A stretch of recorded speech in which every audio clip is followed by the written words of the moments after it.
Magandang umaga. Statement nila. Yeah, okay. Assalamualaikum warahmatullahi wabarakatuh. Madayaw, umayong adlaw, kaninyong tanan. Magandang araw sa inyo lahat. Proverbs 19 verse 21 states, "Many are the plans in a person's heart, but it is the Lord's purpose that prevails." It took me 47 years to understand that my life was never meant to be only mine. Unlike others, I may not have been born just to chase happiness. For a long time, I questioned the weight of responsibility to my family, to my country, to everyone who called on me. Today, I have peacefully accepted that my life is unlike any other. Sa unang mga buwan ng aming mga termino, nakita ko na ang kawalan ng katapatan ni Bongbong Marcos Jr. sa mga pangakong binitawan noong kampanya, pati na sa kanyang sinumpaang tungkulin para sa bayan. Dahil hindi ko kinaya na maging bahagi ng 2025 national budget na tantad ng katiwalian, pinili kong umalis sa kabinete kahit alam ko na mula pa noong 2023 na ang magiging kapalit ay ang aking impeachment. Mga kababayan, humihingi ako ng paumanhin. Patawad kung tinulungan ko mahalal si BBM bilang Pangulo ng ating bansa. Patawad kung hanggang ngayon ay marami pa ring Pilipino ang nalulunod sa baha ng dahil sa malawakang korupsyon. Patawad kung lantaran ang pang-aabuso ng ating mga institusyon para sa pansariling interes ng mga politiko. Patawad kung patuloy ang pagtaas ng presyo ng mga pangunahing bilihin habang nananatiling kapos ang kita ng bawat pamilya. Patawad kung wala man lang tayong tunay na seguridad sa pagkain. Patawad kung may nagkakasakit at binabawian bigla ng buhay dahil sa kakulangan ng maayos at epektibong healthcare system. Hindi ako kailanman natakot sa pagsira nila sa pangalan ko. Ngunit, may takot ako para sa ating mga anak.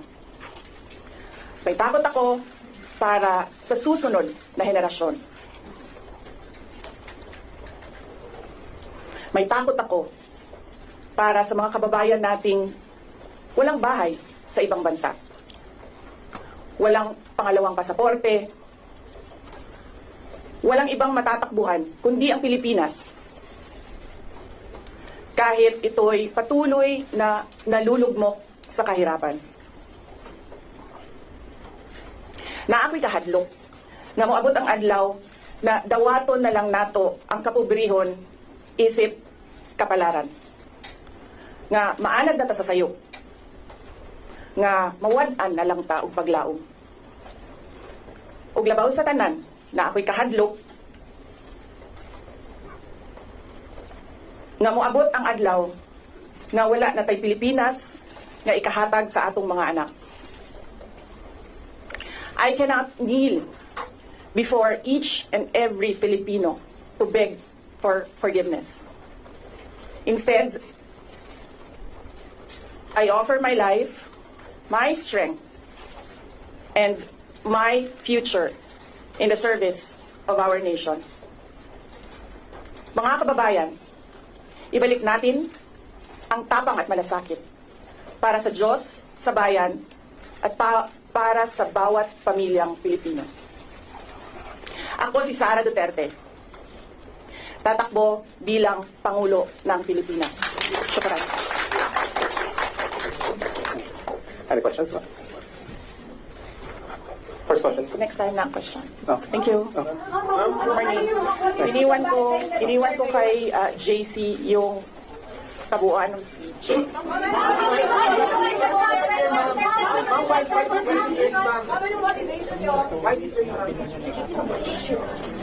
Outstanding. Isang mo na, isang easy. Wait lang, para maganda yung scan.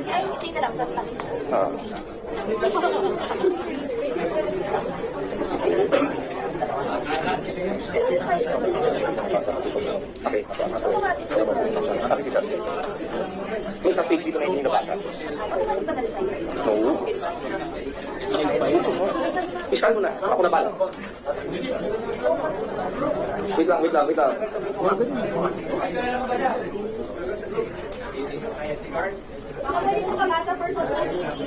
Alin?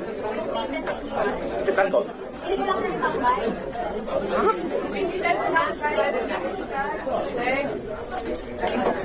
Salta naman si Ma'am. Wait lang, isa.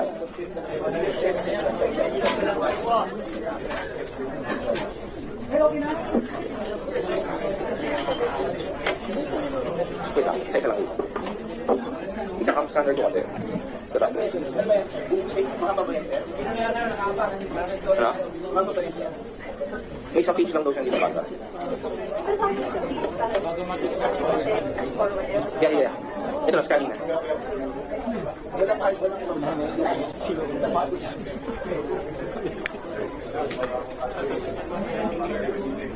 Okay. 2 years. Di ba promise naman yun early 2026? Pagka ako. You can review that. You can review early 2026. Yeah. No? Wala ka. Hindi dito isa. Oo.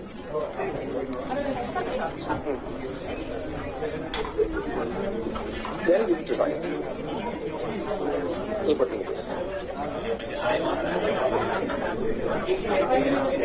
Meron.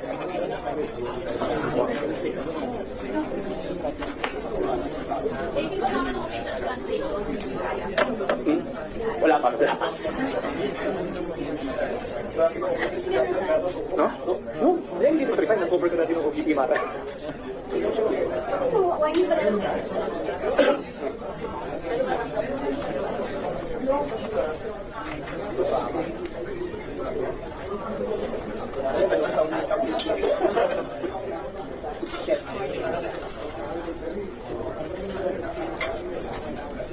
Edit.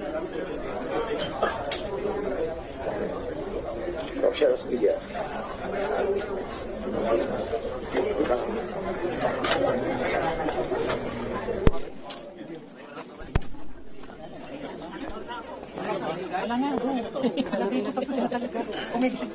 Guys, thank you for coming. Thank you.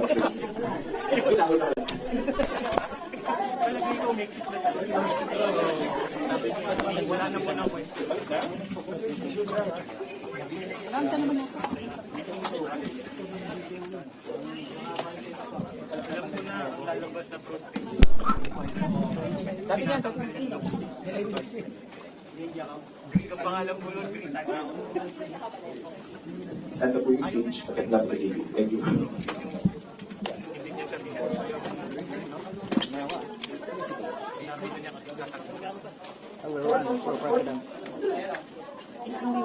Sa Tagalog. English ko lang. Kala ko nga. Kala ko tuloy-tuloy yung Bisaya niya.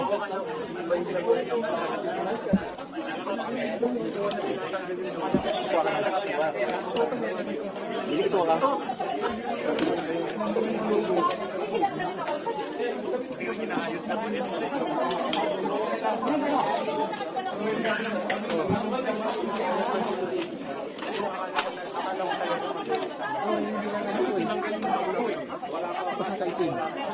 yung kabuuan ng speech.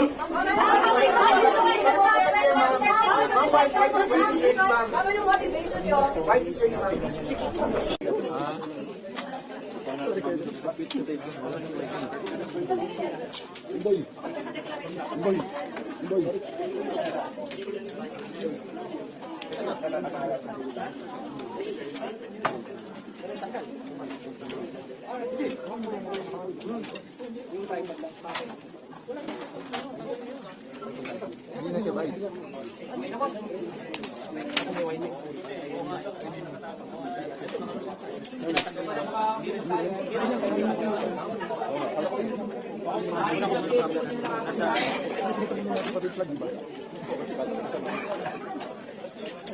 Ano tayo? Pero may kuha ko nung una. Kasi mali ba namang tatanggap ang nila?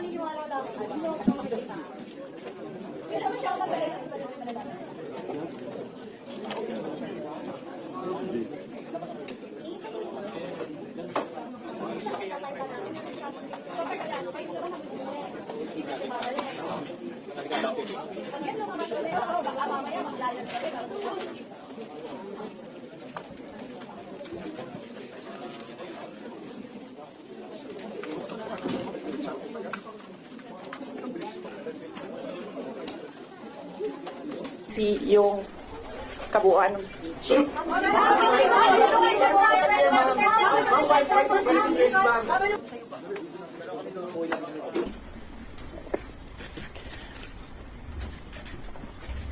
Assalamualaikum warahmatullahi wabarakatuh. Madayaw, maayong adlaw kaninyong tanan. Magandang araw sa inyo lahat.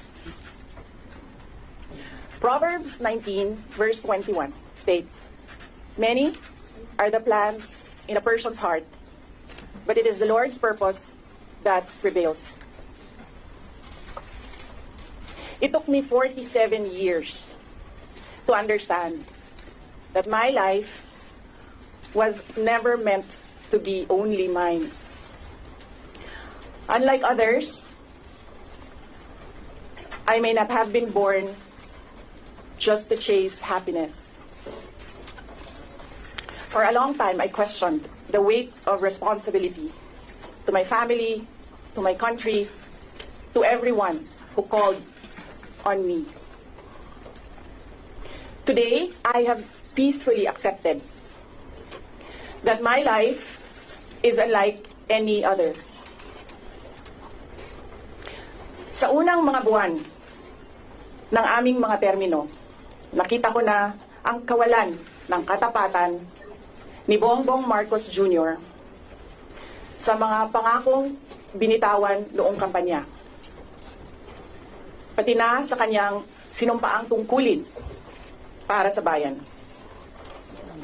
Dahil hindi ko kinaya na maging bahagi ng 2025 national budget na tagtad ng katiwalian, pinili kong umalis sa kabinete. Kahit alam ko na mula pa noong 2023 na ang magiging kapalit ay ang aking impeachment. Mga kababayan, humihingi ako ng paumanhin. Patawad kung tinulungan ko mahalal si BBM bilang Pangulo ng ating bansa. Patawad kung hanggang ngayon ay marami pa ring Pilipino ang nalulunod sa baha ng dahil sa malawakang korupsyon. Patawad kung lantaran ang pang-aabuso ng ating mga institusyon para sa pansariling interes ng mga politiko. Patawad kung patuloy ang pagtaas ng presyo ng mga pangunahing bilihin habang nananatiling kapos ang kita ng bawat pamilya. Patawad kung wala man lang tayong tunay na seguridad sa pagkain. Patawad kung may nagkakasakit at binabawian bigla ng buhay dahil sa kakulangan ng maayos at epektibong healthcare system. Hindi ako kailanman natakot sa pagsira nila sa pangalan ko. Ngunit, may takot ako para sa ating mga anak. May takot ako para sa susunod na henerasyon. May takot ako para sa mga kababayan nating walang bahay sa ibang bansa. Walang pangalawang pasaporte, walang ibang matatakbuhan kundi ang Pilipinas. Kahit ito'y patuloy na nalulugmok sa kahirapan. Na ako'y kahadlok na moabot ang adlaw na dawaton na lang nato ang kapobrehon isip kapalaran. Nga maanad na ta sa sayop. Nga mawad-an na lang ta og paglaom. Ug labaw sa tanan na ako'y kahadlok na moabot ang adlaw na wala na tay Pilipinas nga ikahatag sa atong mga anak. I cannot kneel before each and every Filipino to beg for forgiveness. Instead, I offer my life, my strength, and my future in the service of our nation. Mga kababayan, ibalik natin ang tapang at malasakit para sa Diyos, sa bayan, at para sa bawat pamilyang Pilipino. Ako si Sara Duterte. Tatakbo bilang Pangulo ng Pilipinas. Shukran. Any questions?